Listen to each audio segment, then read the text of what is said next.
Ikatan batin kan menggema sepanjang waktu. Oh, oh, percayalah kita melegenda di sana. Pilih masa depanmu di warna mimpimu. Jika kita pernah berbagi air mata, sahabat jangan lupa bahagia bersama.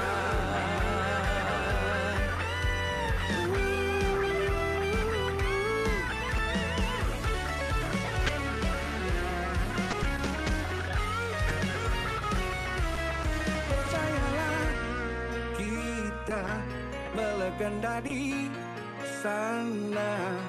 Pilih masa depanmu di warna mimpimu. Jika kita pernah berbagi air mata, sahabat jangan lupa bahagia bersama. Percayalah kita menyatukan semua mereka yang selalu ragukan dirimu. Oh, jika kita pernah berbagi air mata, sahabat jangan lupa bahagia bersama. Pilih masa depanmu di warna mimpimu. Sahabat jangan lupa bahagia bersama. Vokasi berjaya.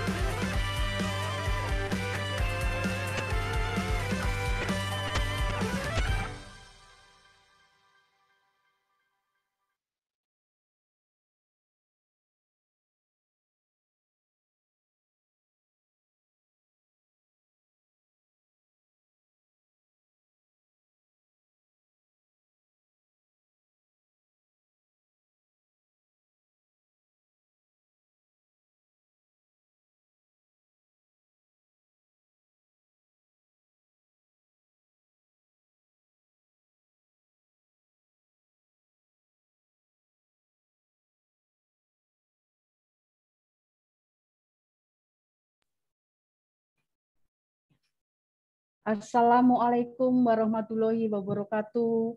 Selamat pagi Bapak Ibu semuanya. Bagaimana kabar Bapak Ibu? Semoga Bapak Ibu semua semua dalam keadaan sehat dan bahagia dan tetap semangat dalam mengikuti IHT kurikulum SMK Pusat Keunggulan. Sebelum acara dimulai pagi ini ya, monggo Bapak Ibu untuk kita berdoa terlebih dahulu sesuai dengan agama dan kepercayaan masing-masing. Semoga acara ini berjalan dengan lancar. Sikap sempurna.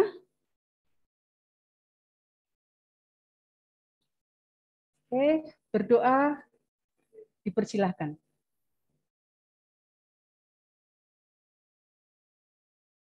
Cukup. Oke, terima kasih Bapak Ibu semua. Untuk pagi ini kita akan materi yang akan disampaikan tentang pendidikan yang memerdekakan. Materi ini akan disampaikan oleh Bapak Dr. Andes Agus Waluyo Master. Nah, sebelum sampaikan, monggo Bapak Ibu semuanya untuk kita ice breaking sebentar ya.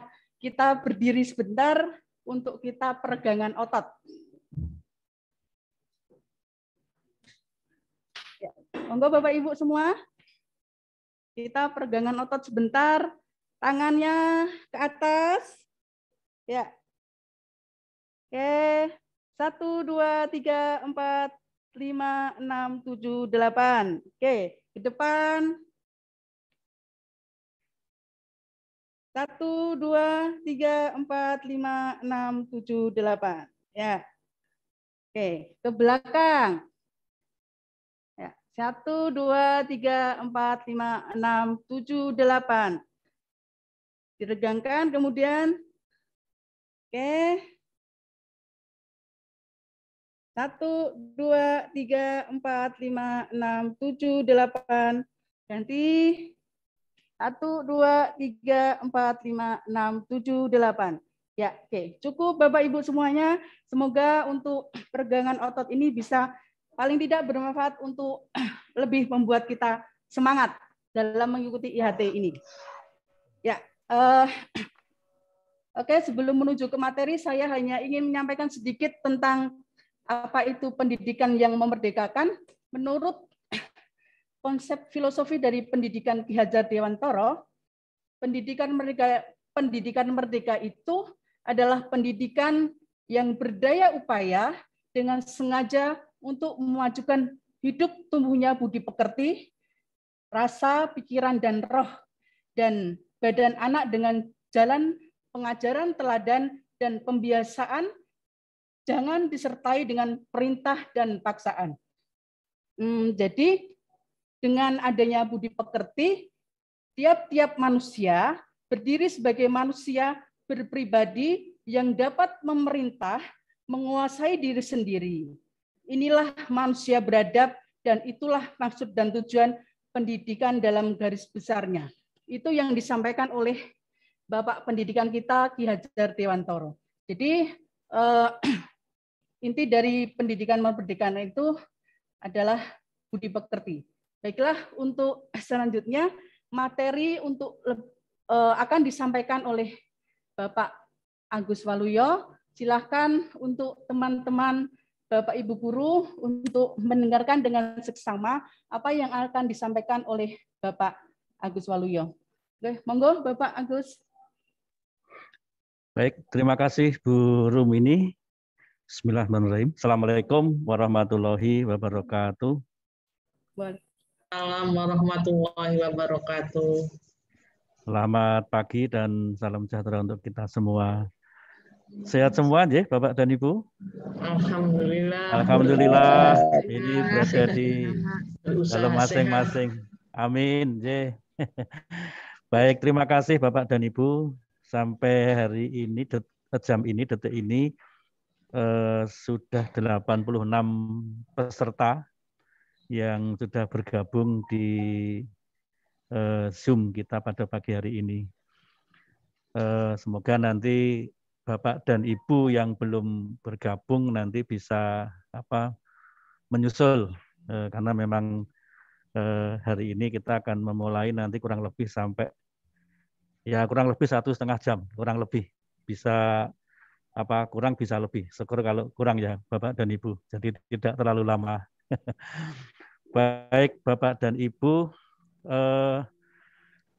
melanjutkan kegiatan kita untuk IHT kurikulum SMKPK, bahwa kita ketahui bersama kita harus melaksanakan IHT terlebih dahulu sebelum melaksanakan kurikulum itu, yang walaupun kemarin pada saat pembukaan kegiatan ini saya sudah matur bahwa tanggal 12 Juli kita sudah memasuki tahun ajaran 2021-2022 dan dokumen kurikulum juga sudah disahkan. Akan tetapi tanggal 9 Juli 2021 terbit keputusan Menteri 165, sehingga mau tidak mau sebagai SMK Pusat Keunggulan kita hukumnya wajib harus untuk melaksanakan Kepmen tersebut. Sehingga kalau kita rasakan saat ini Bapak dan Ibu, pembelajaran kurikulum 21-22 sudah jalan ya, Bapak dan Ibu sudah ngasto, sudah memberikan pembelajaran kepada anak didik kita berdasarkan kurikulum yang kemarin. Tetapi saat ini juga kita harus IHT untuk melaksanakan kurikulum 21 atau kurikulum SMKPK. Nah, ini sebenarnya ya kalau sebagai pelaksana tentu kita agak kebingungan, tetapi karena ini adalah kebijakan, maka kita tidak bisa mengelak. Bapak dan Ibu, beberapa saat yang lalu kami beberapa Bapak Ibu guru, kemudian kepala sekolah dan waka kurikulum itu mengikuti apa yang disebut dengan Diklat Komite Pembelajaran. Jadi kami yang ada saat ini itu adalah dengan sebutan Komite Pembelajaran, yang salah satu kinerja Komite Pembelajaran yaitu mempersiapkan untuk pelaksanaan kurikulum SMKPK yang harus kita laksanakan tahun ini. Nah, tentu kami di dalam menyampaikan materi itu pada prinsipnya hanya bersifat menyampaikan. Jadi kami tidak ada materi yang dibuat oleh Bapak dan Ibu, tetapi ini merupakan hasil dari diklat kami selama 10 hari. Jadi kemarin kami sudah diklat 10 hari Bapak dan Ibu. Sama seperti Bapak dan Ibu, hanya memang ada perbedaan-perbedaan. Yang pertama yang jelas kita laksanakan lebih longgar, jadi tidak seperti pada saat kami mengikuti diklat Komite Pembelajaran. Kalau sebelumnya kami 10 hari itu full Bapak dan Ibu, hanya libur pada hari Minggu. Itu pun juga kami mengerjakan tugas. Maka kami juga mengadopsi bahwa nanti hari Sabtu itu Bapak dan Ibu tidak ada kegiatan Zoom atau sinkronus, tetapi Bapak dan Ibu langsung melaksanakan asinkronus atau tugas mandiri di rumah masing-masing mulai pukul kurang lebih pukul 10 sampai dengan keesokan harinya pukul 6 pagi. Nah, jadi mode pembelajarannya kita buat lebih longgar, lebih leluasa dibandingkan dengan pada saat kami mengikuti diklat Komite Pembelajaran. Kemudian Bapak dan Ibu dalam kegiatan ini mungkin sudah dijelaskan oleh Pak Ferry kemarin, setiap hari kita sinkronus ya sekitar kurang lebih 3 jam lah. Nanti selebihnya Bapak dan Ibu asinkronus. Jadi nanti tugas mandiri di rumah mengerjakan, monggo nanti bisa menggunakan waktu yang sudah diberikan. Berikutnya Bapak dan Ibu bahwa dalam IHT ini kita menggunakan metode andragogi yaitu pembelajaran untuk orang dewasa. Jadi sangat berbeda ketika Bapak dan Ibu memberikan pembelajaran kepada anak-anak. Sehingga nanti monggo tidak usah terlalu tegang, jadi kita happy saja, fun saja. Kita laksanakan IHT ini, tapi dengan suasana yang nyaman, enak, sementara tujuannya bisa tercapai.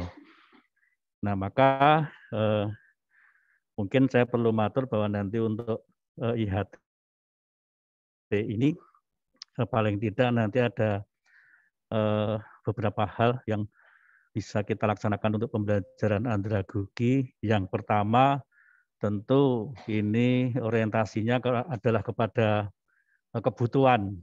Jadi pembelajaran orang dewasa itu kan basisnya kebutuhan. Kalau tidak perlu, nggak butuh, itu nggak akan belajar. Nah ini karena kita akan melaksanakan kebijakan pemerintah Kepmen 163 tanggal 9 Juli, maka kita akhirnya jadi butuh ya Bapak dan Ibu. Karena kita masih aktif sebagai guru. Kalau sudah purna mungkin sudah nggak butuh lagi. Yang purna saat ini sudah tidak seperti Bapak dan Ibu. Jadi kita harus melaksanakan kebijakan. Nah karena melaksanakan kebijakan berarti kita butuh ya Bapak dan Ibu. Ya, butuh untuk belajar, butuh untuk tahu. Jadi itu adalah pembelajaran orang dewasa. Kalau nggak butuh, nggak akan belajar. Kemudian yang kedua berorientasi pada peserta. Jadi nanti kalau di dalam penyampaian barangkali terlalu cepat atau mungkin ada sesuatu yang perlu untuk disampaikan, monggo. Jadi sekali lagi tidak seperti pembelajaran anak-anak. Nanti Bapak dan Ibu kan masing-masing kan bisa menyampaikan barangkali ada hal-hal yang kami mungkin dalam menyampaikan perlu untuk sesuatu untuk pembenahan. Kemudian yang ketiga bersifat konfirmatif. Jadi kami tidak akan memaksa-maksa atau paling-paling hanya mengingatkan, konfirmasi Bapak dan Ibu sudah menyelesaikan tugas atau belum. Kami nggak akan mendampingi sampai terlalu detail, tidak hanya ya konfirmatif itu tadi, mengingatkan apakah tugasnya sudah atau belum. Kemudian yang keempat, hasil dari IHT ini tentu berdasarkan potensi peserta. Jadi tidak ada standarisasi seperti ketika anak-anak pembelajaran di sekolah harus mencapai nilai sekian, kemudian kalau kurang harus perbaikan. Tidak seperti itu. Jadi hasilnya adalah sangat variatif sesuai dengan potensi Bapak dan Ibu semuanya. Nah, itu dan Ibu sekedar yang perlu kami sampaikan tentang pembelajaran untuk IHT saat ini. Kemudian sebelum saya masuk pada materi, saya perlu matur terkait dengan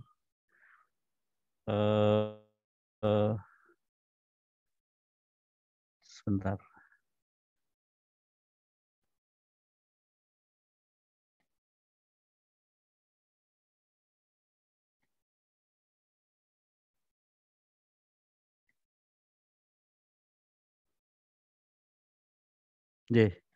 Bapak dan Ibu, kemarin sudah kami singgung pada saat pembukaan bahwa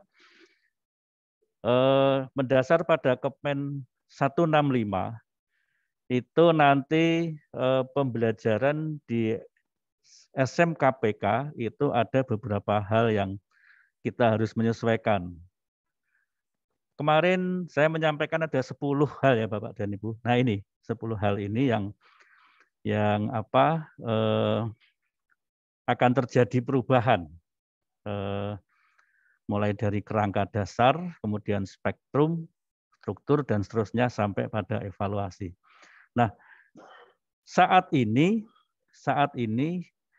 kita berada pada tahap persiapan. Nah, ini Bapak dan Ibu. Kemarin saya matur bahwa akan terjadi perubahan spektrum keahlian.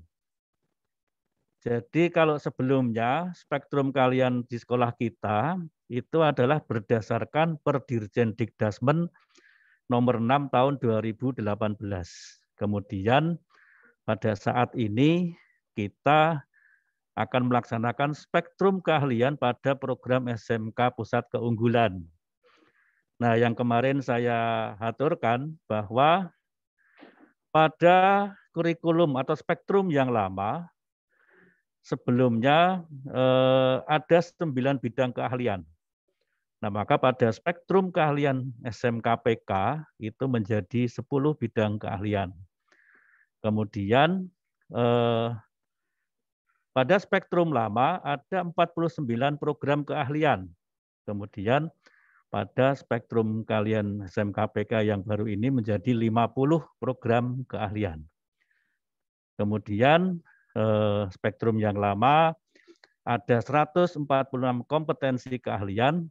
Nah, untuk SMKPK itu tidak ada. Atau dengan kata lain nanti akan diganti dengan konsentrasi. Nah, konsentrasi ini sepenuhnya diserahkan kepada sekolah.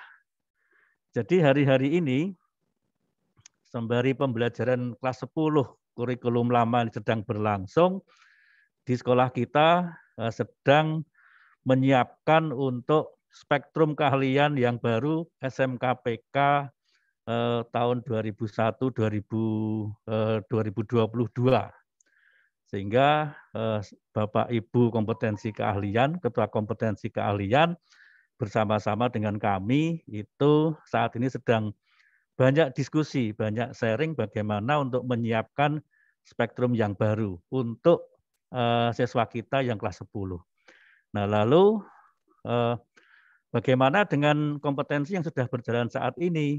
Nah, kemarin kami di daerah istimewa Yogyakarta ada 38 SMK pusat keunggulan itu nanti tentu akan melaksanakan perubahan. Nah, nanti bersama dengan Dinas Pendidikan nanti sekolah akan menyiapkan termasuk di dalamnya perubahan itu nanti bersama dengan orang tua, karena kemarin di Pergub PPDB itu masih menggunakan spektrum yang lama. Sementara ini kita harus melaksanakan spektrum yang baru dan sudah berjalan saat ini. Nah, ini nanti ranahnya atau ranah kebijakannya ada di tingkat Dinas Pendidikan. Jadi kami nanti lebih pada menyesuaikan. Nah, itu yang perlu kami sampaikan mengawali pertemuan kita. Kemudian saya masuk pada materi yang akan saya sampaikan pada pagi hari ini, yaitu tentang pendidikan yang memerdekakan. Bapak dan Ibu, kami tadi sudah matur bahwa beberapa waktu yang lalu itu kami mengikuti apa yang namanya Diklat Komite Pembelajaran. Tugas kami adalah menyampaikan, bukan membuat materi yang baru, sehingga materi yang saya sampaikan pada saat ini adalah materi yang saya terima pada saat saya mengikuti Diklat Komite Pembelajaran. Waktu itu saya pemateri saya adalah Dr. Sulipan dari Instruktur Nasional Kementerian, sehingga PowerPoint beliau juga saya pakai supaya nanti tidak ada perubahan. Saya tidak merubah, hanya menyampaikan apa yang saya terima pada saat saya mengikuti.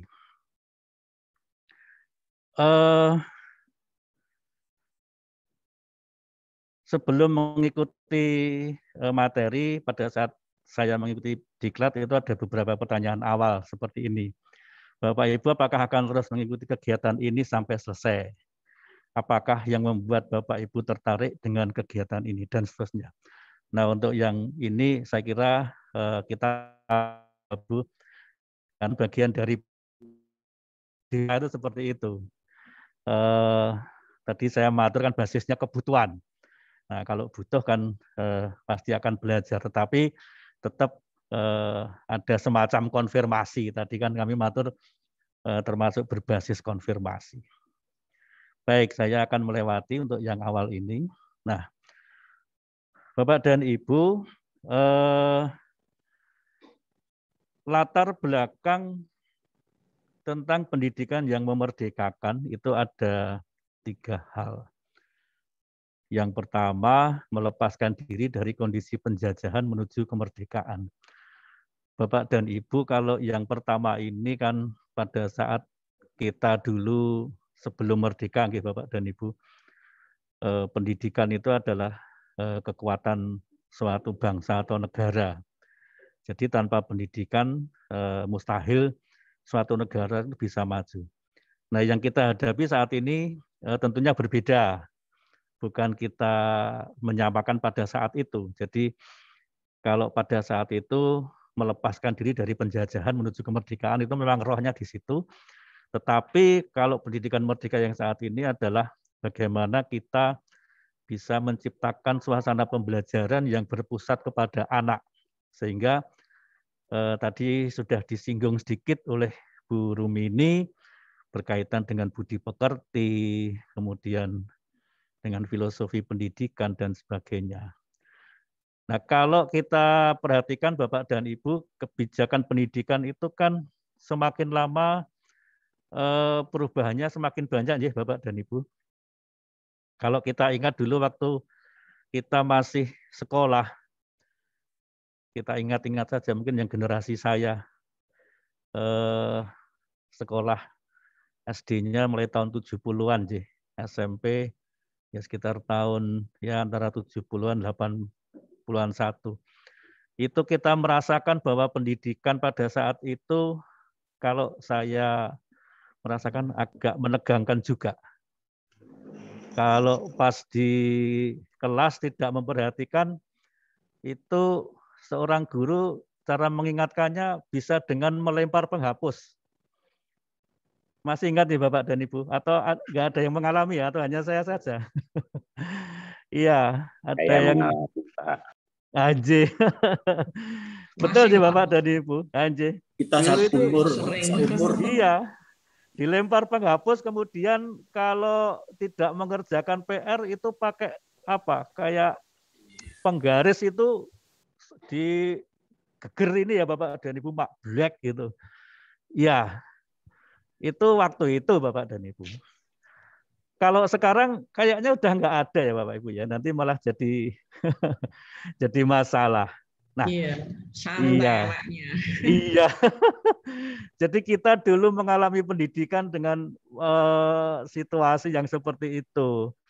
Kalau ibu gurunya itu ibu-ibu itu kadang itu loh Bu, kalau jiwit itu loh Bu, kalau nggak ngerjakan PR dijiwit itu sampai kita tuh sampai molet-molet gini nih. Kecil sekali itu. Saya merasakan dulu, oh, ayo PR-nya kok kurang iki ya, dicubit sebanyak nomor yang tidak dikerjakan. Kalau nggak dua nomor ya kita dicubit 2 nomor gitu. Agak apa? Agak menggiring-menggiring gini. Sekarang kita sudah tidak mengalami seperti itu Bapak dan Ibu karena memang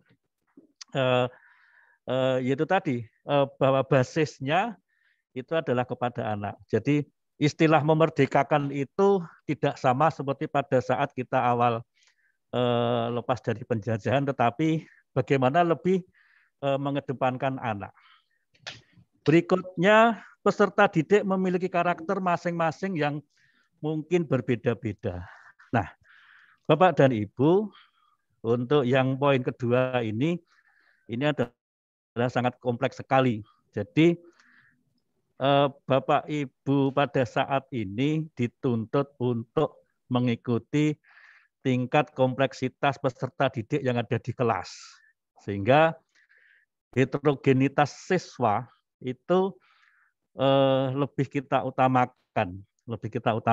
Jadi perhatian kita lebih pada bagaimana kita mengetahui kondisi anak didik kita.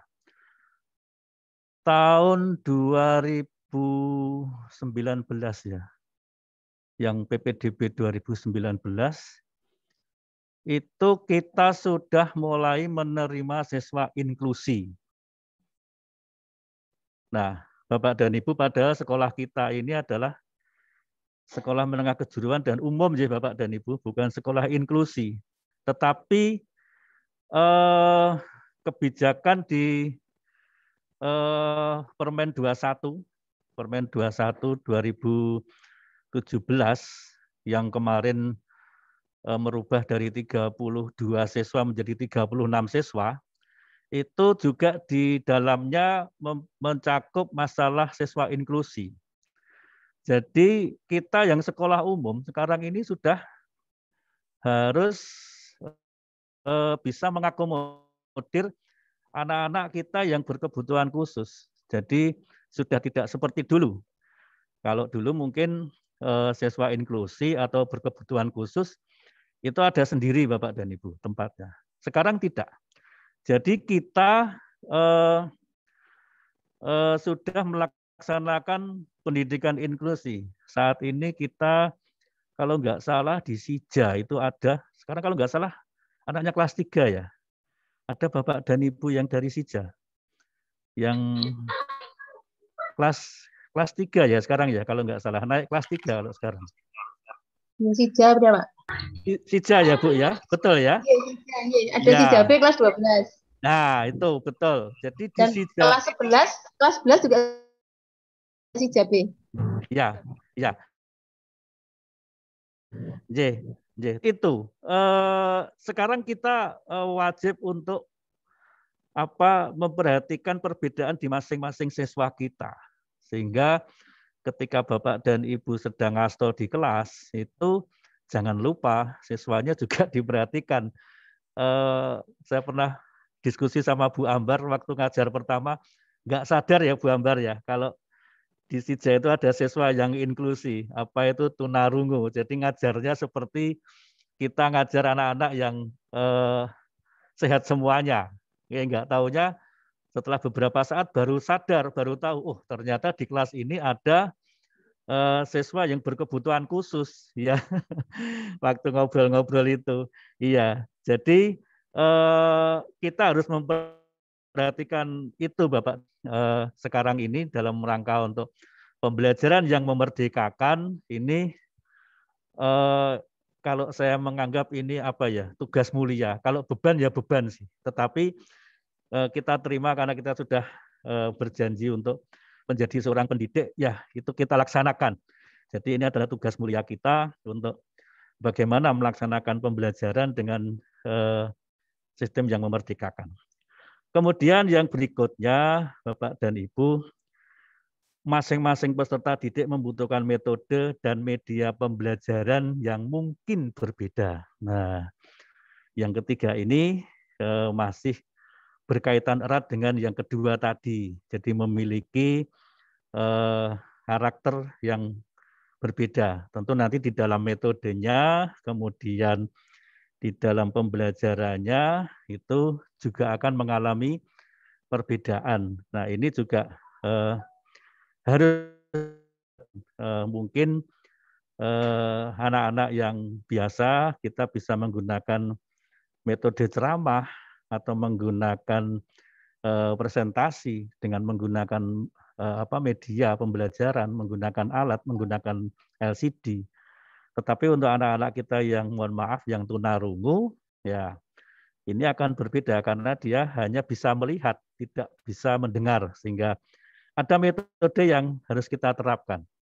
Ya, kalau biasanya mungkin Bapak dan Ibu menggunakan satu metode atau dua metode di dalam suatu kelas, tetapi sekarang atau nanti pada saat kita memperlakukan pembelajaran yang memerdekakan, itu bisa jadi metodenya bisa banyak Bapak dan Ibu. Tergantung dari kondisi anak-anak kita. Ya kita berdoa saja semoga variannya nggak terlalu banyak di sekolah kita sehingga tidak merepotkan Bapak dan Ibu dalam pembelajaran. Nah, Bapak dan Ibu, dari 3 latar belakang ini nanti yang akan merubah mindset pembelajaran yang memerdekakan yang ada di sekolah kita. SMK Negeri 2 Depok itu adalah salah satu SMK pusat keunggulan. Itu wajib untuk melaksanakan pendidikan yang memerdekakan seperti ini. Nah, jadi ini adalah paradigma baru, mindset baru. Biasanya Bapak dan Ibu, hal yang baru itu agak sulit, nggih, karena yang namanya merubah itu kan dari kebiasaan yang kita laksanakan, tiba-tiba kita harus berubah. Ini kan butuh butuh pemikiran dan energi sendiri. Kalau generasi milenial bilangnya move on. Jadi kita tinggalkan metode yang kemarin, kita memasuki metode yang baru, itu biasanya pasti ada hal-hal yang seperti itu.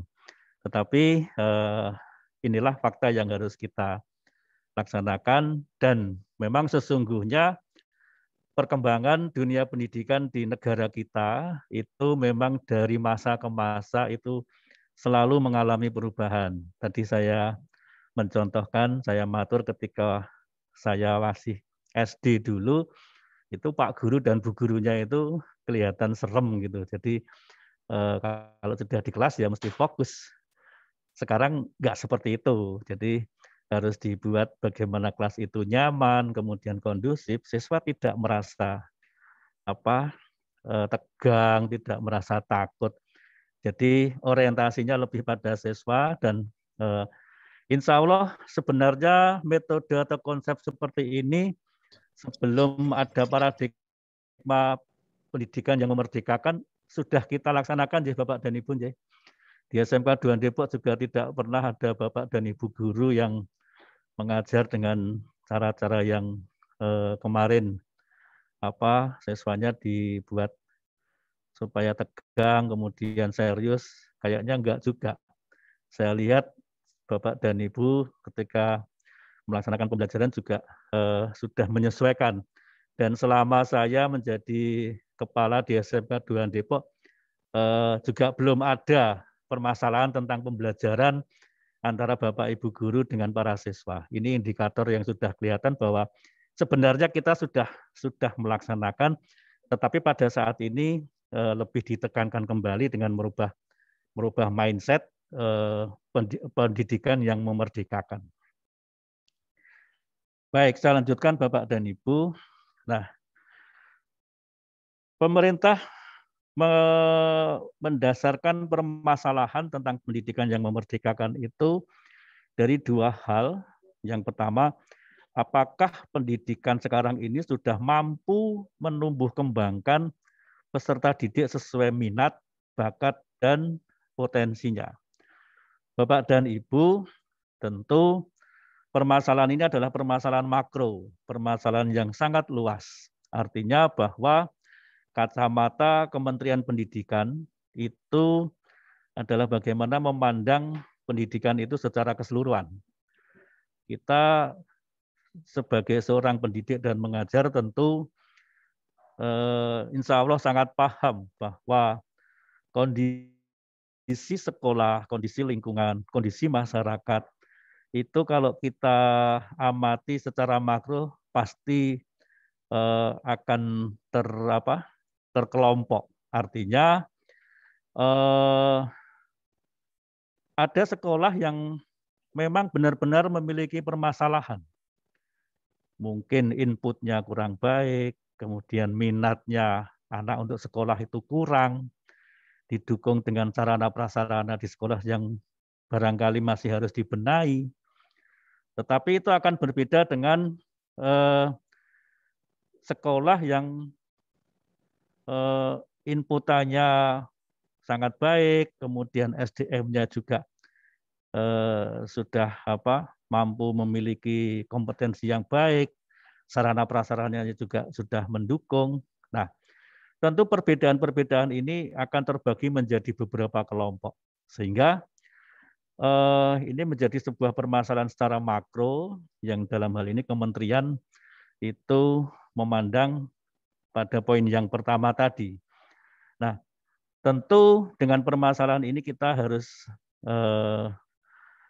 tetap Bapak dan Ibu ya, tetap berkomitmen untuk lebih baik. Kami yakin bahwa SMK 2 Depok ini inputnya anak-anak didik kita itu insya Allah sudah sangat baik. Kemudian dari tenaga pendidiknya juga saya melihat Bapak dan Ibu guru memiliki kompetensi yang baik juga. Kemudian dalam pengelolaan juga anak-anak juga cukup baik. Jadi kita tinggal meningkatkan lagi Bapak dan Ibu. Jadi akan berbeda dengan sekolah yang situasi dan kondisinya berbeda dengan kita. Kemudian permasalahan yang kedua, bagaimanakah agar peserta didik memiliki kemampuan yang adaptabel, mampu beradaptasi, menyesuaikan, kritis, kemudian komunikatif, kerjasama, kreatif, memecahkan masalah, berpikir komputasional, memiliki compassion atau rasa kasih sayang, dan interpersonal skill, kemampuan berinteraksi. Bapak dan Ibu, ini sebenarnya yang sering disinggung oleh Bapak Dirjen Vokasi, Pak Wikan, itu selalu menekankan tentang soft skill. sebenarnya ini soft skill. Jadi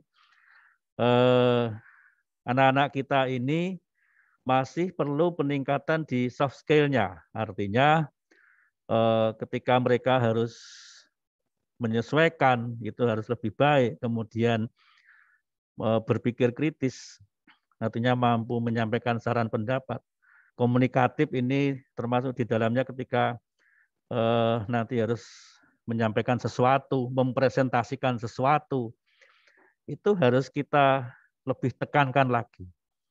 Mungkin dalam masalah kompetensi nggak ada hal yang dipermasalahkan, tetapi soft skill, beberapa hal yang memuat mengenai itu tadi adaptabel, kritis, komunikatif, dan seterusnya, itu harus lebih kita pertajam lagi.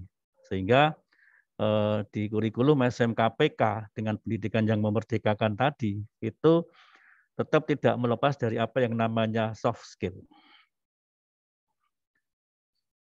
Nah, kemudian tujuan daripada pendidikan yang memerdekakan adalah pendidikan diselenggarakan agar mampu menumbuh kembangkan peserta didik sesuai minat, bakat, dan potensinya. Bapak dan Ibu, dalam filosofi pendidikan Ki Hajar Dewantara, bahwa tujuan yang pertama ini itu mengibaratkan bahwa kita sebagai seorang guru itu ibaratnya sebagai seorang petani. Seorang petani, kemudian kita menerima bibit, yaitu adalah siswa kita. Kalau bibit kita padi, ya tanaman yang akan tumbuh ya padi. Kalau bibit yang kita tanam itu singkong, ya tumbuhnya ya singkong. Tidak mungkin kebalik, padi tumbuh singkong atau singkong tumbuh padi. Jadi apa yang sudah kita terima, itu yang akan kita olah dengan sebaik-baiknya Bapak dan Ibu.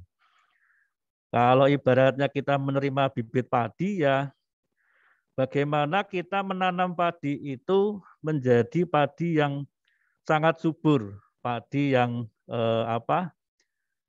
nanti hasilnya maksimal. Kalau hasil panenan itu ya cukup banyak, kecuali kalau kena hama wereng ya.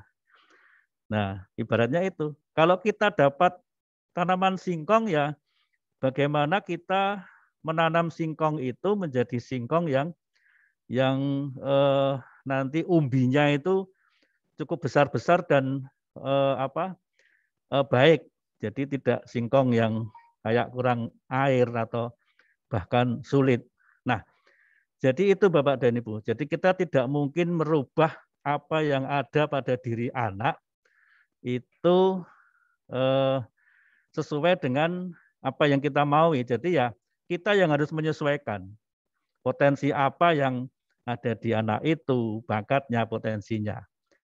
Sehingga ini nanti kalau Bapak dan Ibu, nanti pada saatnya Bapak dan Ibu juga di kegiatan asinkronus, itu kan Bapak dan Ibu nanti disarankan untuk mersani YouTube tentang filosofi pendidikan Ki Hajar Dewantara, tentang pendidikan di Indonesia, nanti akan lebih lengkap lagi karena itu juga bagian referensi dari pendidikan yang ada di Indonesia.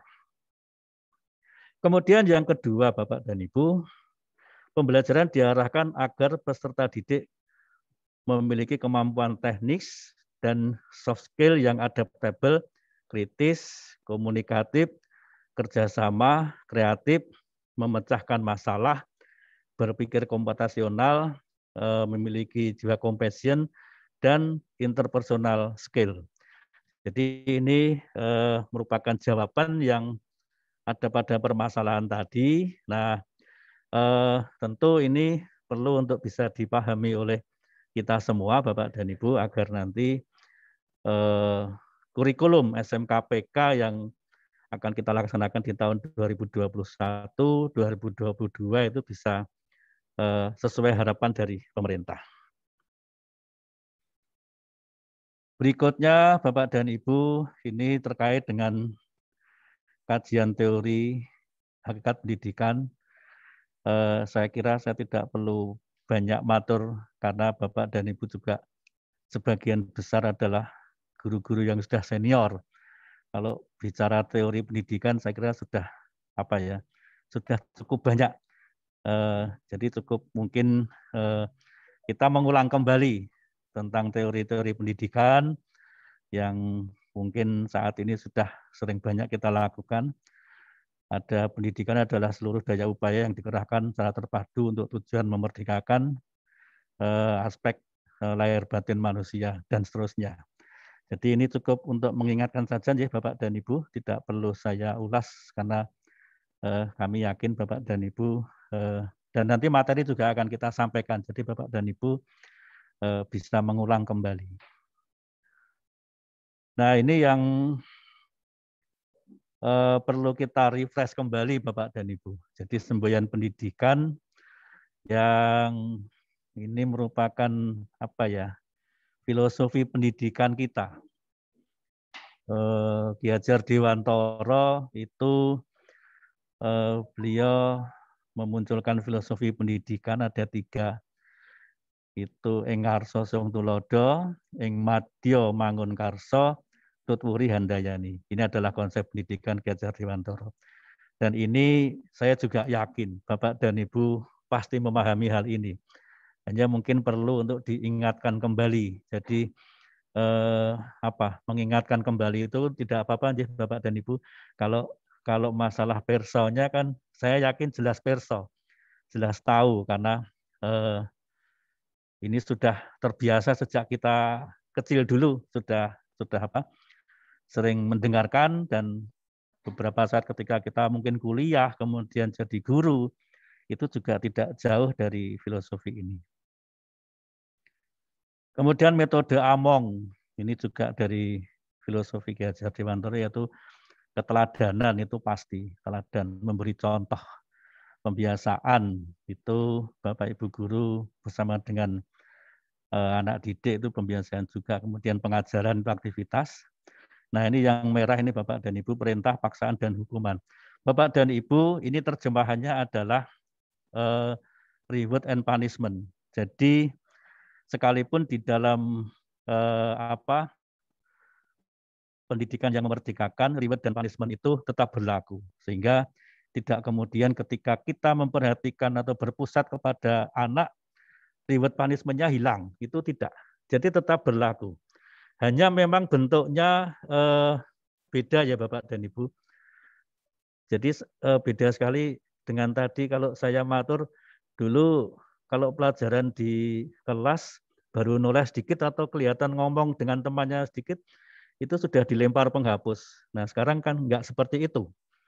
Sekarang punishment-nya ya mungkin dengan cara yang mendidik, tapi tetap dilakukan ya Bapak dan Ibu, tidak kemudian loss, tidak ada tindakan apa-apa. Hanya kita memang harus menyesuaikan.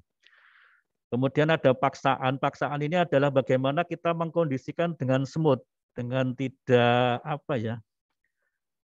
kayak pembelajaran tanpa sadar itu loh Bapak dan Ibu. Jadi kalau kita belajar berulang-ulang itu kan kayak belajar tanpa sadar. Misalnya kalau kita dulu waktu kecil naik sepeda, itu kan kita lupa kita bisa naik sepeda itu sejak kapan. Kan dulu awalnya kan mesti sedikit-sedikit itu ya jatuh, kemudian sedikit-sedikit jatuh. Tahu-tahu loh, aku kok bisa naik sepeda. Nah seperti itu. Jadi bagaimana kita memberikan paksaan atau memberikan kondisi, tetapi ini bisa si anak ini merasa nyaman, jadi tidak merasa kayak dipaksa gitu, enggak. Jadi analoginya sama seperti kita dulu waktu belajar naik sepeda. Itu enggak pernah ingat, saya jamin enggak pernah ingat sejak kapan kita bisa naik sepeda. Naik sepeda cilik, sepeda mini itu enak ya, enggak jauh. Tapi kalau belajar pakai sepeda yang sepeda lanang ada pelantangannya itu untuk miring-miring itu kan pengalaman kita dulu seperti itu ya Bapak dan Ibu. Kita belajarnya itu pertama kali nggak bisa naik sepeda mesti baru 1 putaran jatuh atau mungkin baru naik jatuh. Tapi karena kita berulang sehingga secara tidak sadar kita menjadi bisa. Kemudian bisa naik sepeda, kemudian setelah bisa naik sepeda naik motor, kemudian ngebut, dan nah itu kan apa, berproses dari sesuatu yang kita tidak merasa, tapi tetap kita belajar. Nah itu pengertian paksaan, perintah dan hukuman, perintah, paksaan dan hukuman seperti itu. Jadi tetap kita lakukan, tetapi dengan metode yang sangat berbeda dengan yang pernah kita alami. Kemudian perilaku ini jelas pengalaman lahir dan batin itu pendekatan yang bisa kita gunakan kepada anak didik kita, sehingga insya Allah di SMK 2 Depok pun juga sudah berjalan, hanya mungkin perlu lebih untuk ditingkatkan kembali. Kemudian ini Pancadharma untuk pendidikan, kodrat alam, kemerdekaan, budaya, kebangsaan, asas kemanusiaan. Ini saya kira juga sesuatu yang harus kita perhatikan. Kodrat alam ini tadi saya matur, kalau sekolah dengan inputan yang sudah baik, dengan sekolah yang inputnya mungkin kurang baik, ya tentu itu sudah kondisi alam. Kita tidak bisa berbuat apa-apa. Sehingga Bapak Ibu guru di sekolah itu ya harus mau tidak mau harus menyesuaikan dengan kodrat alam. Kemudian asas kemerdekaan itu menciptakan suasana atau berpusat pada anak didik. Kemudian kebudayaan itu adalah kearifan lokal Bapak dan Ibu. Jadi kita di Jogja itu tidak lepas dari budaya Jogja, sehingga Kemis Pahing misalnya kita ada kebijakan dari Bapak Gubernur untuk mengenakan busana Jawa, kemudian juga ada mapel mulok bahasa Jawa, itu bagian dari asas kebudayaan. Nanti kalau di daerah lain ya berbeda Bapak dan Ibu, karena memang masing-masing wilayah itu punya budaya yang tidak sama. Kemudian asas kebangsaan itu adalah kebinekaan Bapak dan Ibu, jadi tetap kita lebih memperkuat persatuan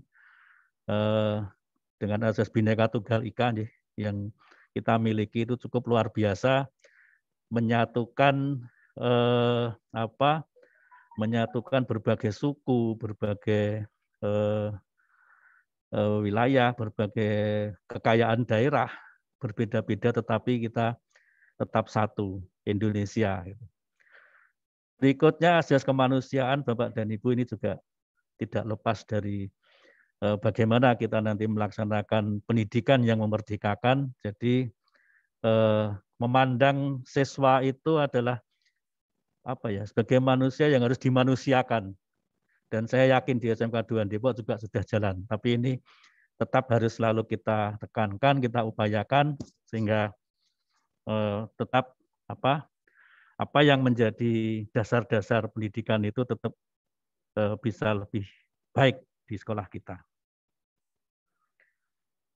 Kemudian nanti di dalam implementasi pembelajaran itu seperti biasa Bapak dan Ibu, seorang guru itu biasanya ketika melaksanakan pembelajaran itu pasti siswa itu berawal dari bagaimana mengikuti guru tersebut.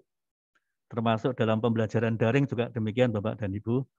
Jadi anak-anak itu akan mendengarkan kita semua seperti saya pada saat ini, Bapak dan Ibu mendengarkan, kemudian mengamati, kemudian berempati, tidak terjadi tapi ikut merasakan. Jadi saat ini saya juga agak merasakan jadi siswa Bapak dan Ibu. Kalau terlalu lama mendengarkan juga ngantuk nggih Bapak dan Ibu nggih. Ya, saya udah ngomong agak banyak. Ngrungok kewe kan nanti lama-lama ngantuk itu. Ya. Jadi saya harus berempati. Nanti sebentar lagi kita akan bersama-sama mencermati video supaya nggak ngantuk Bapak dan Ibu. Tapi ada sesuatu yang bisa kita peroleh. Kemudian berikutnya mengajar dan membimbing sesuai karakteristik peserta didik, mengembangkan potensi diri agar mampu berekspresi secara kreatif. Ini saya kira sesuatu yang tidak baru, jadi monggo Bapak dan Ibu untuk implementasi kurikulum SMKPK ini nanti kita tetap kita terapkan dengan beberapa hal yang kita pelajari selama 10 hari ini. Kemudian uraian di sebelah kanan ini adalah pendidikan yang memerdekakan aspek lahir dan batin. Kemudian kemerdekaan bukan hanya berhenti pada penguasaan diri saja, tetapi juga menghormati kemerdekaan orang lain, membebaskan peserta didik dari ketidaktahuan, iri, dengki, dan egois, membimbing peserta didik agar berkembang menjadi manusia dewasa dan bijaksana, menekankan pendidikan budi pekerti menjadi landasan bagi peserta didik dalam mencapai kemerdekaan sebagai seorang manusia. Selalu berpikir dan merasakan dan memakai ukuran, timbangan, dan dasar yang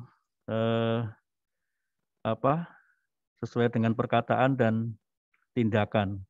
Menanamkan nilai kasih sayang, cinta kedamaian, persaudaraan, kejujuran, kesopanan, penghargaan terhadap kesetaraan dalam derajat manusia. Memberi ruang yang luas untuk mengeksplorasi potensi diri dan kemudian berekspresi kreatif. Menuntun proses pengekspresian potensi diri peserta didik agar terarah positif dan tidak destruktif. Saya kira teori-teori seperti itu sudah sering kita terima, hanya memang harus diulang-ulang dan lebih ditekankan kembali. Bapak dan Ibu, terakhir ini referensi dari yang kita bahas pada saat ini. Yang pertama, pendidikan menurut Ki Hajar Dewantara adalah bagaimana guru bisa mendidik anak Indonesia untuk menjadi manusia yang merdeka batinnya, merdeka pikirannya, dan merdeka raga serta tenaganya. Pendidikan diharapkan menghasilkan manusia merdeka sepenuhnya, manusia yang mandiri dan mempunyai jati diri. Pendidikan yang memerdekakan adalah pendidikan di mana semua unsur yang terlibat itu merasa senang. Nah, semua unsur ini adalah siswa dulu ya, siswa, guru, kepala sekolah, orang tua. Itu merasa senang semua dan merdeka dan menghasilkan perubahan yang lebih baik pada peserta didik. Nah, itu Bapak dan Ibu yang saya sampaikan pada kesempatan kali ini. Dan sekali lagi ini adalah sebagai salah satu perubahan mindset yang harus kita hadapi, yang harus kita laksanakan, pendidikan yang memerdekakan. Jadi saya yakin Bapak dan Ibu yang khususnya yang sudah senior-senior itu pasti bertanya-tanya, jadi pendidikan yang memerdekakan itu sing piye to? Nah, ya kurang lebihnya seperti itu Bapak dan Ibu. Jadi sebenarnya bukan hal yang baru. Pendidikan yang memerdekakan itu bukan hal yang baru. Tetapi kita mengupas lagi, menekankan lagi filosofi pendidikan yang sudah dimunculkan oleh tokoh kita yaitu Ki Hajar Dewantara.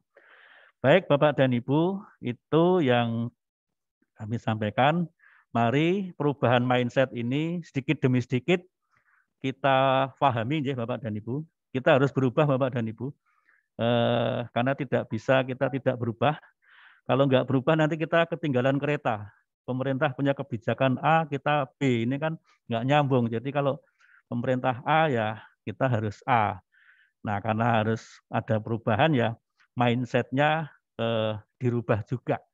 Nah monggo, walaupun nanti perubahan itu pasti ada sesuatu yang wah kok ngene. Ya itulah yang namanya perubahan. Jadi tidak ada yang abadi, tidak ada yang tetap. Jadi monggo kita bersama-sama Bapak dan Ibu, tidak hanya kita, tapi SMK PK yang ada di Indonesia semua mengalami hal yang sama seperti kita. Baik Bapak dan Ibu, di bawah itu ada beberapa referensi, menyaksikan video pendidikan zaman kolonial, menyaksikan video tentang filosofi pendidikan Ki Hajar Dewantara, kemudian refleksi pendidikan Ki Hajar Dewantara, dan artikel dasar pendidikan Ki Hajar Dewantara. Jadi nanti Bapak dan Ibu di asinkronus kami menyarankan Bapak dan Ibu untuk menyaksikan itu tadi, itu di YouTube sudah ada Bapak dan Ibu. Dan nanti kita cuplek di pertemuan hari ini, saat ini. Pak Usman tolong satu dimunculkan tentang video pendidikan zaman kolonial di Indonesia. Kita ikuti bersama Bapak dan Ibu, nanti setelah itu kita ada semacam apa ya, kayak ngomong-ngomong ringan. Silakan Pak Usman.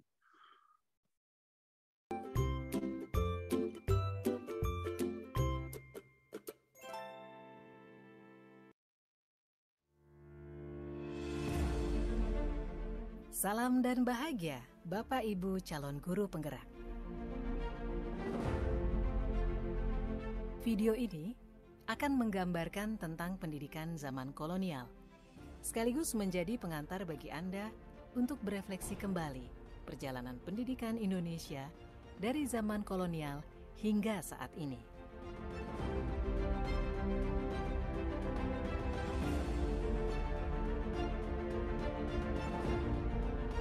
Tahukah Anda, pada tahun 1854,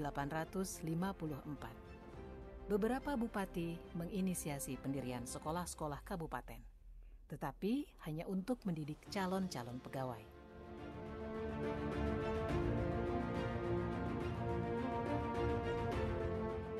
Kemudian tahun yang sama, lahirlah sekolah-sekolah Bumi Putra yang hanya mempunyai 3 kelas.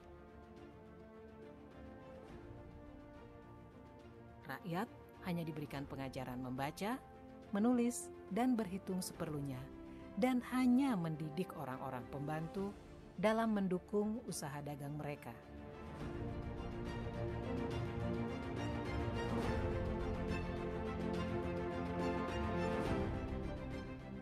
Pemerintah Hindia Belanda memberikan kelonggaran kepada para calon mudir dokter Jawa untuk mendapatkan pendidikan dan pengajaran. Namun, tahukah Anda mengapa?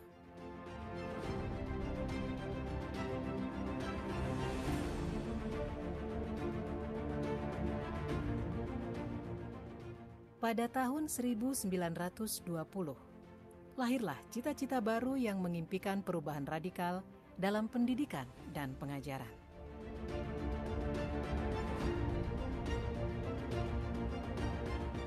Dan pada tahun 1922, lahirlah Taman Siswa di Yogyakarta sebagai sebuah gerbang emas kemerdekaan dan kebebasan kebudayaan bangsa. Taman Siswa ada sebagai jiwa rakyat untuk merdeka dan bebas.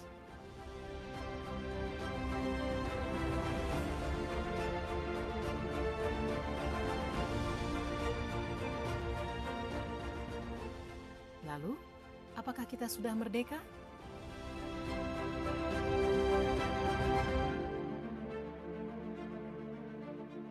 Video ini adalah pengantar menuju video kedua, Filosofi Pendidikan Ki Hajar Dewantara. Salam dan bahagia. Ya, stop dulu Pak Usman. Bapak dan Ibu yang kami hormati, ada tampilan tentang pendidikan zaman kolonial.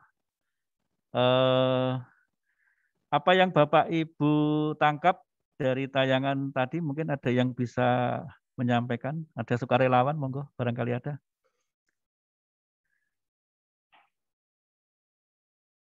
Pak Darmawan?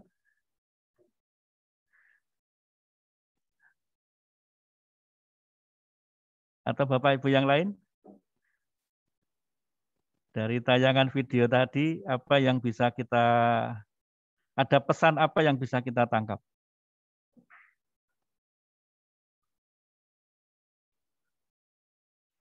Monggo. Pak Heru.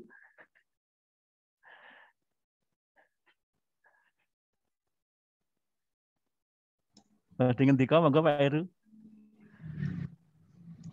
Hanya kalangan tertentu yang mendapatkan kesempatan sekolah. Iya, betul. Hanya kalangan tertentu yang mendapatkan kesempatan sekolah. Yang lain, Bapak dan Ibu? Masih ada? Monggo Pak Surip.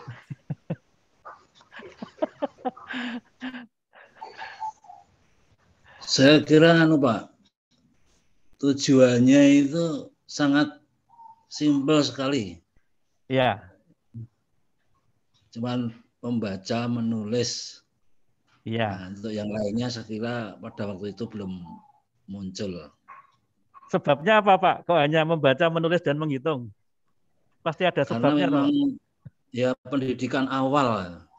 Jadi pendidikan awal yang pertamanya masih dijajah, terus betul. Gitu. Ya. Gitu. Saya butuh ilmu yang lain. Nah, itu tadi ada kata-kata dijajah itu ya Pak Harso ya. Ada kata-kata dijajah. Jadi kalau Bapak dan Ibu tadi nanti mengulang lagi ya, bisa dipersani di YouTube. Jadi pendidikan pada saat itu sebenarnya tidak ada. Ada itu karena kebutuhan pemerintah. Jadi adanya pendidikan karena kebutuhan pemerintah untuk kegiatan pemerintah, kegiatan dagang. Nah tadi yang disampaikan Pak Harso kok hanya diajarkan membaca, menulis, dan menghitung. Karena memang dibatasi itu saja. Dia tugasnya hanya membantu. Jadi nggak diajarkan yang lain Bapak dan Ibu. Nah kalau nggak diajarkan yang lain kan nggak bisa apa-apa. Isone yang moco, nulis, sama menghitung. Karena dia fungsinya membantu. Jadi kalau dilihat kurikulum pada saat itu kurikulum yang ada pesanan. Jadi karena memang masa Belanda ya Bapak dan Ibu. Nah itulah yang kemudian menjadikan pembelajaran yang memerdekakan. Jadi kayaknya kita harus membekali apa yang kita miliki kepada anak didik kita. Jadi rohnya kan ada di situ ya Bapak dan Ibu. Kalau kita melihat video tadi kan ada perbedaan. Sekolah yang untuk kaum tertentu yang nanti akan menjadi pegawai pemerintah, akan menjadi di dunia perdagangan, itu sekolahnya beda. Sementara yang pribumi hanya di 3 kelas saja. Di 3 kelas itu aja hanya diajarkan membaca, menulis, dan menghitung. Jadi ini sebagai pembanding Bapak dan Ibu bahwa di dalam dunia pendidikan di Indonesia ini memang mengalami berbagai hal, mulai zaman Belanda, kemudian setelah Indonesia merdeka, berjalan terus-menerus sampai dengan saat ini. Nah, pendidikan yang memerdekakan itu memang benar-benar tadi, rohnya yang kami sudah matur tadi, berpusat pada anak. Jadi anak harus sangat kita perhatikan sesuai dengan perbedaan dan potensinya. Mungkin Pak Agus. Monggo. Ya, dari Taman Siswa itu ya kan, dari filosofi Ki Hajar Dewantara, maka disebut taman. Taman kan tempat bermain, Pak. Betul. Maka kan shift-shiftnya itu kan dari Taman Indria, Taman Siswa, Taman Dewasa, sampai Taman Madya. Sehingga dari dulu awalnya itu bagaimana mereka mau belajar dan bermain di satu kelompok. Betul Pak Rudi. Ini Pak Rudi ya, itu ya Pak Rudi ya. Betul Pak Rudi. Jadi memang kenapa diistilahkan taman? Jadi Ki Hajar Dewantara itu menggambarkan bahwa lingkungan itu bukan suatu lingkungan yang formal. Jadi makanya di sini ada istilah sekolah yang menyenangkan Bapak dan Ibu. Jadi kita adalah salah satu sekolah yang melaksanakan lingkungan sekolah yang menyenangkan. Jadi konsep taman itu supaya anak-anak ini lebih nyaman belajarnya berada di taman, di ruang terbuka. Jadi nggak terasa formal, nggak merasa resmi, sehingga mereka belajarnya lebih nyaman. Baik, terima kasih Pak Rudi, Pak Harso. Pak Usman, monggo video yang kedua, pemikiran Ki Hajar Dewantara. Monggo mari kita saksikan bersama Bapak dan Ibu.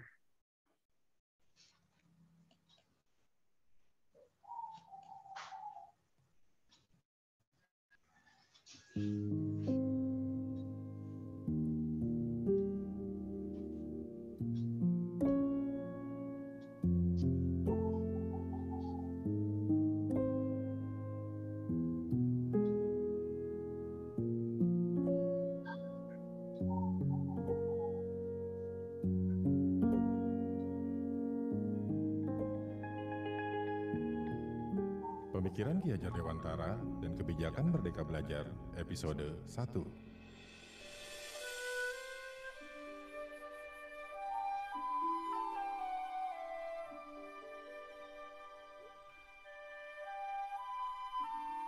Kebijakan Merdeka Belajar yang diluncurkan oleh Menteri Pendidikan Nadiem Makarim di awal tahun 2020 ini terinspirasi dari pemikiran Bapak Pendidikan kita, Ki Hajar Dewantara. Ki Hajar Dewantara memperkenalkan sistem persekolahan yang bertumpu pada 3 gagasan utama, yaitu Taman Siswa, Pamong, dan Among dalam proses pengajaran dan pembelajaran siswa. Taman identik dengan tempat bermain yang menghadirkan kegembiraan dan keindahan untuk pengunjung. Jadi, Taman Siswa adalah sistem persekolahan yang menjadi tempat bermain untuk siswa, di mana siswa diberikan kemerdekaan untuk tumbuh dan berkembang, belajar sesuai keinginan dan kemampuan mereka, yang dilengkapi dengan dukungan dalam proses belajar siswa oleh pengajar, sesuai kebutuhan masing-masing siswa secara individual. Among menitik beratkan siswa sebagai target utama, serta prioritas utama yang harus dilayani, dan pengajar yang berfungsi sebagai fasilitator, menyediakan tuntunan, kepedulian, dan kasih sayang. Selain itu, prinsip Among didasarkan atas 2 hal. Yang pertama, kemerdekaan siswa untuk belajar, dan kedua, belajar yang sesuai dengan keinginan dan kemampuan siswa yang secara alamiah terbentuk. Pamong dianalogikan sebagai petani yang menanam padi, di mana petani tidak dapat menentukan ke arah mana padi akan tumbuh. Dalam hal ini, tugas pengajar, baik dalam prinsip Among atau Pamong, lebih untuk memperhatikan minat, bakat, dan kemampuan siswa, serta memberikan dukungan yang diperlukan terhadap perkembangan siswa, tanpa mengurangi keinginan siswa dalam tumbuh dan berkembang. Dukungan pengajar lebih dilakukan melalui dukungan psikologis, meliputi memberikan motivasi, inspirasi, dan menyediakan kondisi yang diperlukan siswa untuk bisa berpikir kritis secara mandiri dalam proses mereka belajar. Namun demikian, pengajar harus berperan aktif ketika siswa mengalami kesulitan dalam proses belajar mereka. Tertarik untuk mempelajari Ki Hajar Dewantara secara lebih lengkap? Mari bersama kita dengarkan podcast berikut ini. Kita akan membahas siapa Ki Hajar, bagaimana cerita kehidupan beliau, bagaimana pemikiran beliau, serta kontribusi beliau terhadap pendidikan di Indonesia, sampai munculnya kebijakan Merdeka Belajar.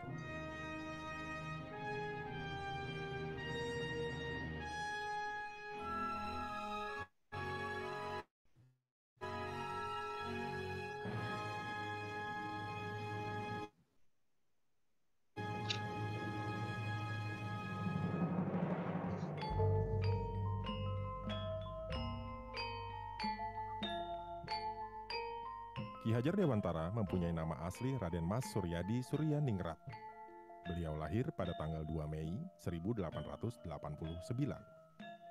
Ayahnya adalah seorang raja Jawa yang kita kenal dengan Jogja saat ini, bergelar Paku Alam III, bernama Pangeran Haryo Suryaningrat. Sebagai seorang bangsawan, Ki Hajar Dewantara mendapatkan keistimewaan untuk bersekolah di sekolah milik Belanda, dari sekolah dasar sampai sekolah tinggi. Ayah Ki Hajar juga memberikan beliau guru privat untuk belajar sejarah Jawa, seni, literatur, dan agama Islam, di mana pelajaran-pelajaran tersebut menanamkan nasionalisme pada diri Ki Hajar. Setelah lulus dari sekolah dasar pada tahun 1904, Ki Hajar meneruskan pendidikan di sekolah keguruan, di mana beliau bertemu dengan Dr. Wahidin Sudirohusodo. Atas rekomendasi Dr. Wahidin Sudirohusodo, Ki Hajar mendapatkan beasiswa untuk bersekolah di Stovia. Stovia adalah sekolah dokter milik Belanda untuk pribumi, yang didirikan untuk keperluan mengontrol bangsawan pribumi melalui indoktrinasi, agar loyal terhadap pemerintah Belanda. Selanjutnya di Stovia, selain bertemu dengan Dr. Wahidin Sudirohusodo, Ki Hajar juga bertemu dengan Douwe Dekker, atau biasa kita kenal dengan Multatuli, serta mahasiswa dari seluruh Hindia Belanda, atau nama Indonesia pada masa penjajahan. Pertemuan dengan mahasiswa-mahasiswa Hindia Belanda tersebut menginisiasi perjuangan untuk merdeka dari penjajahan. Salah satunya melalui pembentukan organisasi kepemudaan bernama Budi Utomo pada tanggal 20 Mei tahun 1908. Ki Hajar tidak menyelesaikan pendidikannya di Stovia karena alasan kesehatan, sehingga banyak absen dalam kegiatan perkuliahan. Setelah putus sekolah, beliau menjadi jurnalis di beberapa surat kabar, Sedio Tomo di Jogja, Midden Java di Semarang, The Express di Bandung, Utusan Hindia di Surabaya, dan Cahaya Timur di Malang. Melalui aktivitas jurnalisme tersebut, Ki Hajar mampu menyampaikan pemikiran beliau dalam mengkritik pemerintahan Belanda dan menumbuhkan nasionalisme kaum pribumi. Ki Hajar juga dianggap sebagai jurnalis yang pintar serta tajam dan kritis terhadap pemerintahan Belanda. Pada tanggal 6 September 1912, Ki Hajar membentuk Indies Party bersama Dr. Cipto Mangunkusumo dan Douwes Dekker. Ketiganya kita kenal sebagai Tiga Serangkai. Perubahan dramatis terjadi di kehidupan Ki Hajar. Pada tanggal 18 Agustus tahun 1913, beliau diasingkan ke Belanda akibat kritik-kritiknya terhadap pemerintah penjajah Belanda. Salah satu kritik beliau adalah tulisan yang berjudul Andai Aku Orang Belanda. Tulisan tersebut mengkritik perayaan 100 tahun kemerdekaan Belanda, di mana biaya untuk perayaan tersebut dipungut dari pribumi. Berikut kutipan tulisannya. Andai aku orang Belanda, tidaklah aku akan merayakan perayaan kemerdekaan bangsaku di negeri yang rakyatnya tidak diberikan kemerdekaan.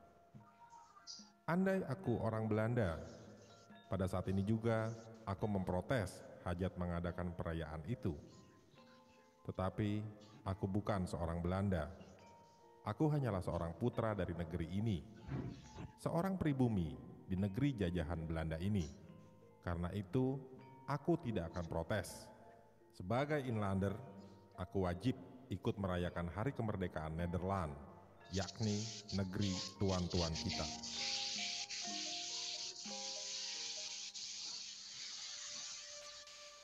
Masa pengasingan Ki Hajar di Belanda adalah sesuatu yang tampak buruk, tetapi menghasilkan sesuatu yang baik pada akhirnya. Pada masa itu, Ki Hajar belajar di pendidikan tinggi keguruan dan mendapatkan sertifikasi mengajar. Selama masa studi, Ki Hajar mempelajari pemikiran tokoh-tokoh pendidikan internasional seperti Friedrich Froebel, Maria Montessori, dan Rabindranath Tagore. Pemikiran Ki Hajar Dewantara banyak dibentuk oleh Froebel, Montessori, dan Tagore tersebut. Pemikiran Ki Hajar selanjutnya mendasari sistem pendidikan di Indonesia, terutama kebijakan Merdeka Belajar. Kita akan membahas tema ini dalam podcast Ki Hajar episode selanjutnya. Hikmah lainnya yang didapatkan dari pengasingan Ki Hajar Dewantara ke Belanda adalah kesempatan untuk berdiskusi langsung dengan kerajaan Belanda tentang kondisi Hindia Belanda. Beliau menyampaikan kondisi Hindia Belanda yang menderita karena diskriminasi kebijakan dan aturan dalam banyak aspek kehidupan, meliputi pendidikan, perdagangan, perkebunan, pajak, dan lainnya dari pemerintah penjajah Belanda. Diskusi tersebut menimbulkan pro kontra di kerajaan Belanda, yang pada akhirnya pada tanggal 17 Agustus 1917, kerajaan Belanda memulangkan Ki Hajar kembali ke Indonesia. Pemikiran Ki Hajar Dewantara tentang pendidikan dan pengajaran dibentuk dari 3 tokoh, yaitu Froebel, Montessori, dan Tagore. Froebel berpendapat bahwa pendidikan yang efektif untuk anak-anak dan remaja dilakukan secara alamiah melalui kebebasan mengutarakan pendapat dan kreativitas mereka dengan menggunakan lagu dan permainan sebagai medianya, tanpa adanya tekanan dari guru dan orang tua, lebih dikenal sebagai teman anak-anak atau friends of children. Montessori menitik beratkan pada pengembangan psikologis anak, yaitu rasa ingin tahu, motivasi, dan semangat belajar, serta belajar tanpa takut disalahkan, sebagai hal yang sangat penting dalam proses belajar anak. Dia juga percaya bahwa orang tua dan guru seharusnya tidak memaksakan keinginan mereka terhadap anak. Tagore menitikberatkan pendidikan pada kebebasan dan kemerdekaan anak untuk membentuk dan menyatakan pendapat mereka sendiri dalam bentuk apapun. Ki Hajar Dewantara berusaha membentuk sistem pendidikan di Indonesia berdasarkan pengembangan ide-ide dari Froebel, Montessori, dan Tagore tersebut. Dalam pemikiran Ki Hajar, pendidikan dan pengajaran untuk anak-anak dan remaja seharusnya dibentuk berdasarkan keinginan dan potensi dari masing-masing siswa. Peran guru dan orang tua selanjutnya adalah memberikan dukungan dan tuntunan. Dalam mendidik anak-anak dan remaja, menurut Ki Hajar, mereka harus diberikan kebebasan dan kemerdekaan untuk berkembang berdasarkan keinginan mereka, dengan dukungan guru dan orang tua siswa yang disesuaikan dengan minat dan bakat mereka. Poin terakhir adalah pemikiran yang membedakan Ki Hajar dengan 3 tokoh tersebut. Prinsip tersebut biasa kita kenal dengan Tutwuri Handayani. Pemikiran Ki Hajar tentang pendidikan dan pengajaran tersebut berkontribusi terhadap kemerdekaan Indonesia. Ki Hajar membentuk sistem pendidikan untuk pribumi melalui taman siswa. Hal ini bertolak belakang dengan pendidikan yang diselenggarakan oleh penjajah Belanda. Penjajah Belanda memberikan pendidikan kepada kalangan terbatas, atau biasa disebut dengan kaum priayi, kerajaan, dan aristokrat. Dalam hal ini, pendidikan oleh penjajah Belanda bertujuan untuk menyiapkan para pamong praja atau pegawai pemerintah. Individu-individu yang terdidik oleh sekolah penjajah Belanda didoktrin untuk loyal terhadap pemerintahan penjajah Belanda. Kesimpulannya, penjajah Belanda tidak punya keinginan untuk mendidik dan mengajar yang memerdekakan kaum pribumi. Ki Hajar sering sekali mengkritik sistem pendidikan kolonial Belanda. Dalam pemikiran beliau, pembedaan pendidikan antara pribumi dan priayi akan melahirkan kesenjangan sosial, di mana akan lahir kelompok elit atau priayi yang superior terhadap kaum pribumi. Dalam implementasinya, Ki Hajar membentuk taman siswa, di mana tidak ada perbedaan antara priayi dan pribumi. Gelar kebangsawanan ditiadakan, diganti dengan Ki untuk laki-laki, Ni untuk perempuan yang belum menikah, dan Nyi untuk perempuan yang sudah menikah. Tidak ada lagi gelar seperti Raden Mas, Denbei, Ndorobei, atau gelar kebangsawanan lainnya di dalam taman siswa. Gelar kebangsawanan tersebut tidak lagi digunakan untuk menghilangkan hubungan feodalistik yang dilakukan oleh sistem pendidikan kolonial Belanda, di mana kelas ningrat atau bangsawan dianggap lebih superior daripada pribumi. Selanjutnya, dalam podcast episode kedua, kita akan mempelajari inspirasi Ki Hajar Dewantara yang mendasari kebijakan Merdeka Belajar saat ini.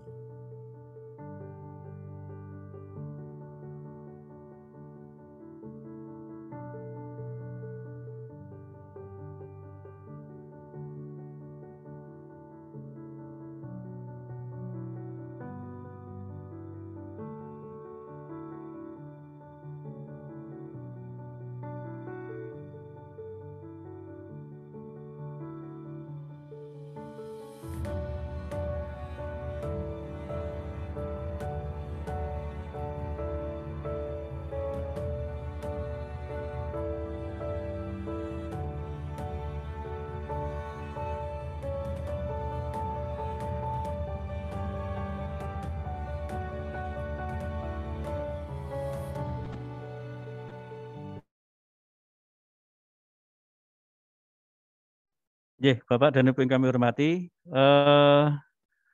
demikian materi yang saya sampaikan. Yang terakhir adalah video tentang pemikiran Ki Hajar Dewantara. Jadi untuk memperkuat bahwa pendidikan yang memerdekakan itu adalah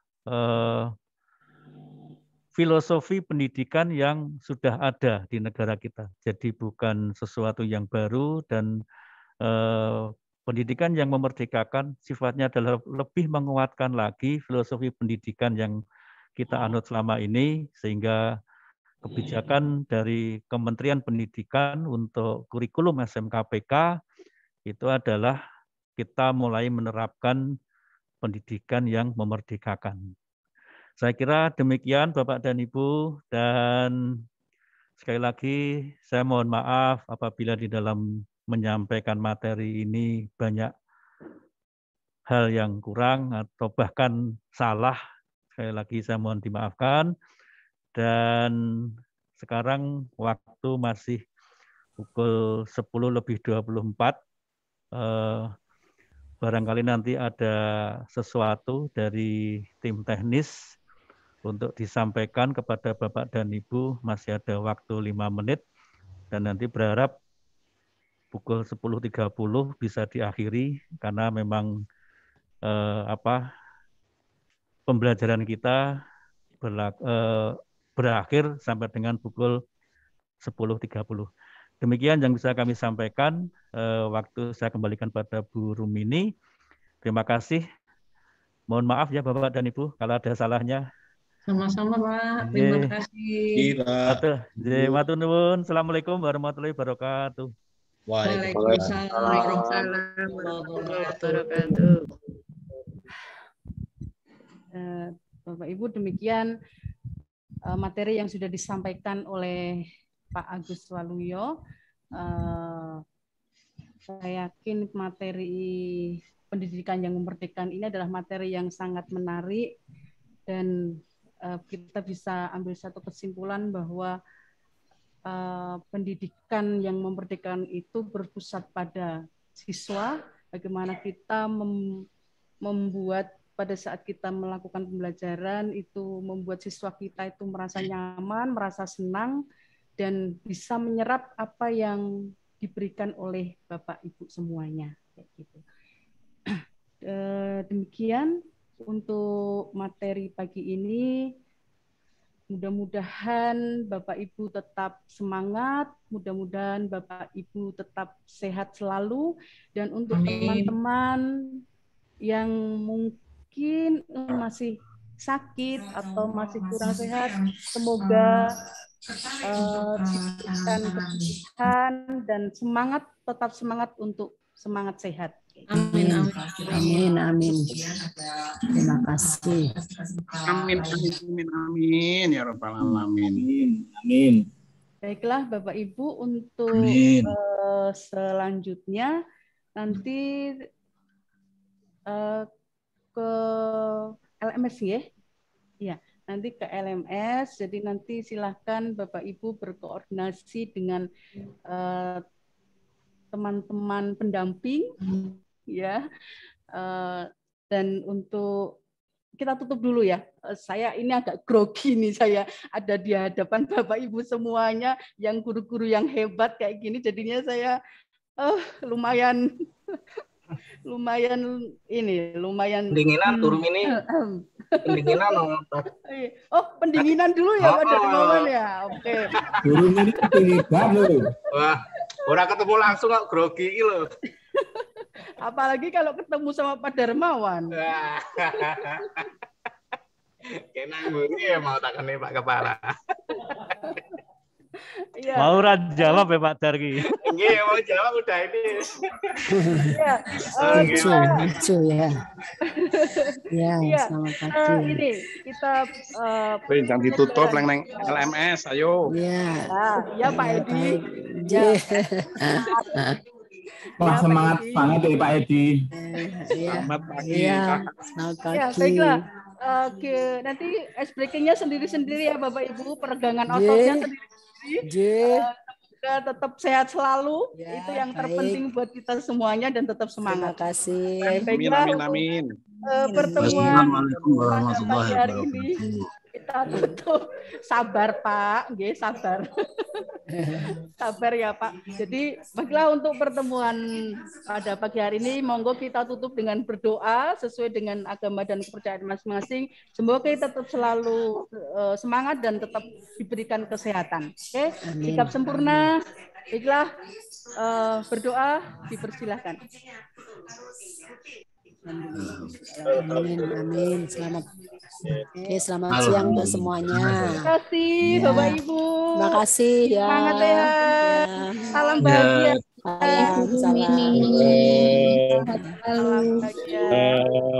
Assalamualaikum, Bapak Ibu. Waalaikumsalam warahmatullahi wabarakatuh.